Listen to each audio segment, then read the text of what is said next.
పక్షాన్ని కూడా రాళ్ళు రప్పలకు గుట్టలకు ఇద్దామా, రియల్ ఎస్టేట్లో లేఅవుట్లు చేసి అమ్ముకొని ప్లాట్లు చేసుకున్న వాళ్ళకు ఇద్దామా, హైవేల పేరు మీద నేషనల్ హైవేల పేర్ల మీద ప్రభుత్వం సేకరణ చేసిన భూములకు కూడా దొంగ పాస్ పుస్తకాలు తయారు చేసుకుంటే ఇద్దామా, మీ అనుచరుల ముసుగులో నకిలీ పాస్ పుస్తకాలు తయారు చేసుకున్న వాళ్ళకు ఇద్దామా, ఈరోజు హైదరాబాదు చుట్టుముట్టూత వ్యవసాయ భూములు వ్యవసాయేతర కన్వర్షన్స్ జరిగి నాలా కన్వర్షన్ జరిగి ఈరోజు పరిశ్రమలు నెలకొల్పినారు.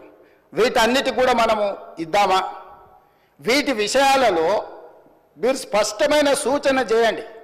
మీ సూచనలన్నిటిని క్రోడీకరించి ఒక రిపోర్ట్ తయారు చేసి, ఎందుకంటే ఇప్పటికీ ఈ ఈ ఈ అంశాన్ని రైతు భరోసాను అమలు చేయడానికి మా మంత్రివర్గ ఉపసంఘాన్ని వేసింది. దానికి బాధ్యతగా ఉప ముఖ్యమంత్రి వర్యులు, ఆర్థిక మంత్రివర్యులు, వారి నాయకత్వంలో వ్యవసాయ శాఖ మంత్రి, రెవెన్యూ శాఖ మంత్రి, అదేవిధంగా సివిల్ సప్లైస్ మినిస్టరు, అదేవిధంగా ఐటీ అండ్ ఇండస్ట్రీస్ మినిస్టర్ను వీళ్ళందరిని అందులో సభ్యులుగా పెట్టి అన్ని జిల్లాలు తిరిగిండ్రు అధ్యక్ష.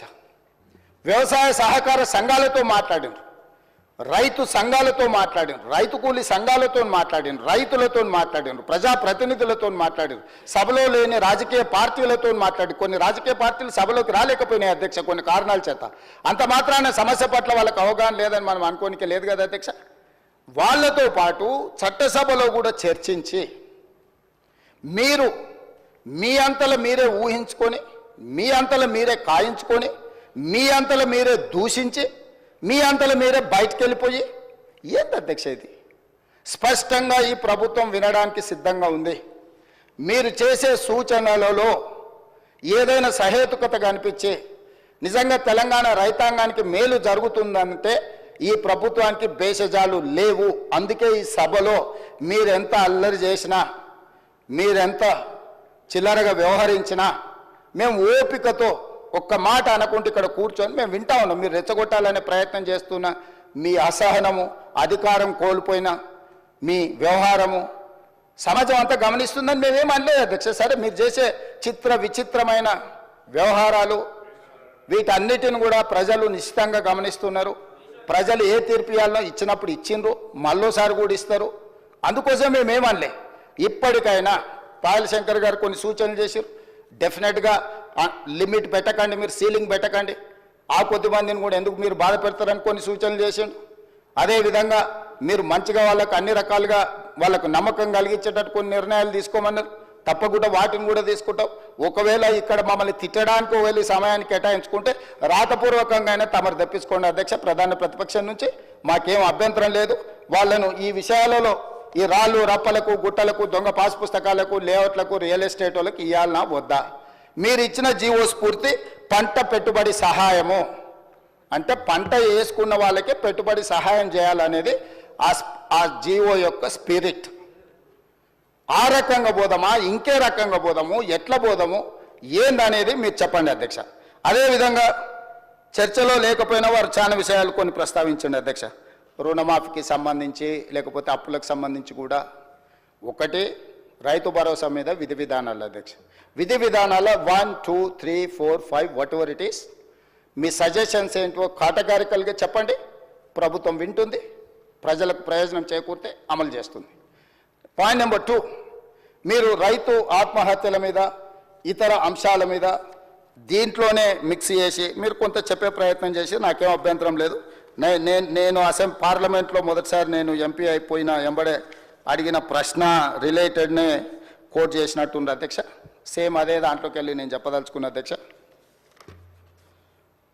2019లో 3 డిసెంబర్ 2019 నేనే అడిగిన క్వశ్చన్కి కేంద్ర వ్యవసాయ శాఖ మంత్రి గారు ఇచ్చిన రిప్లైలో ఉన్న అంశం ఒక సభలో డాక్యుమెంట్ని ఇంకో సభలో కోట్ చేయడం నార్మలీ అలో చేయరు. తమరి ప్రత్యేక అనుమతి తీసుకొని ఈ డాక్యుమెంట్ని నేను కోట్ చేయదలుచుకున్నా. మొత్తం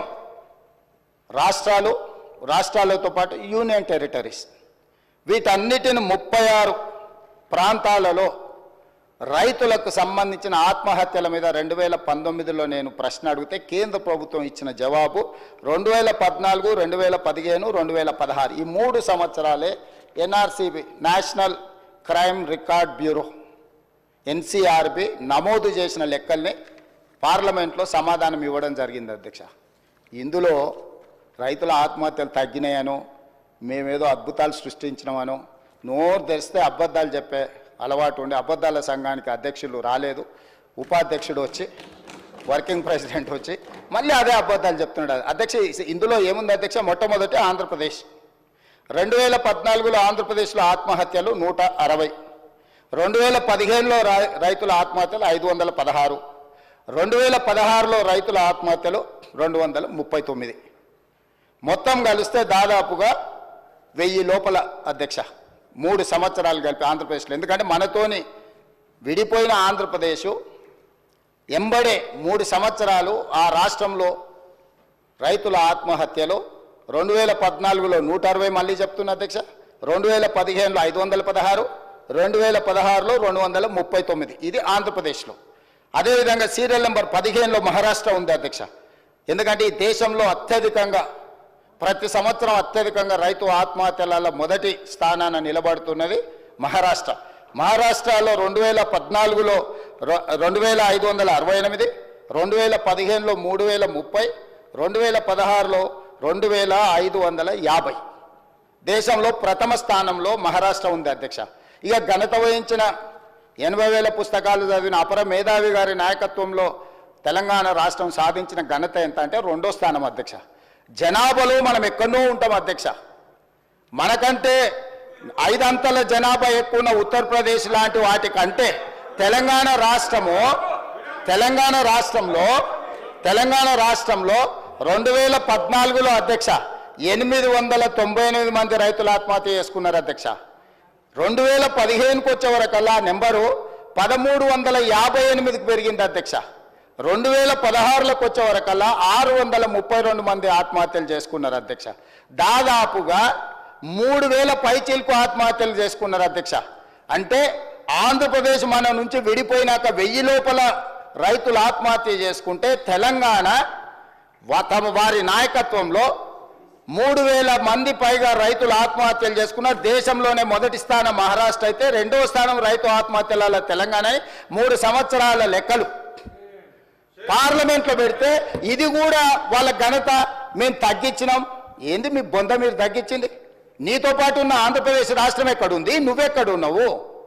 మిగతా రాష్ట్రాలన్నీ కావాలంటే లెక్క చదువుతా అధ్యక్ష. ఏ రాష్ట్రం కూడా మనకంటే అత్యధిక జనాభా ఉన్న మధ్యప్రదేశ్, ఉత్తరప్రదేశ్ అధ్యక్ష, ఉత్తరప్రదేశ్లో 20 కోట్ల జనాభా అధ్యక్ష.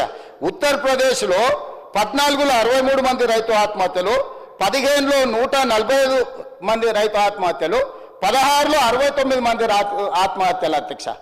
అత్యధిక దేశంలోనే అత్యధిక జనాభా ఉన్న ఉత్తరప్రదేశ్, పేదరికం ఉన్న ఉత్తరప్రదేశ్ 14లో మనకు 63 మంది, 15లో 145 మంది, 16లో 69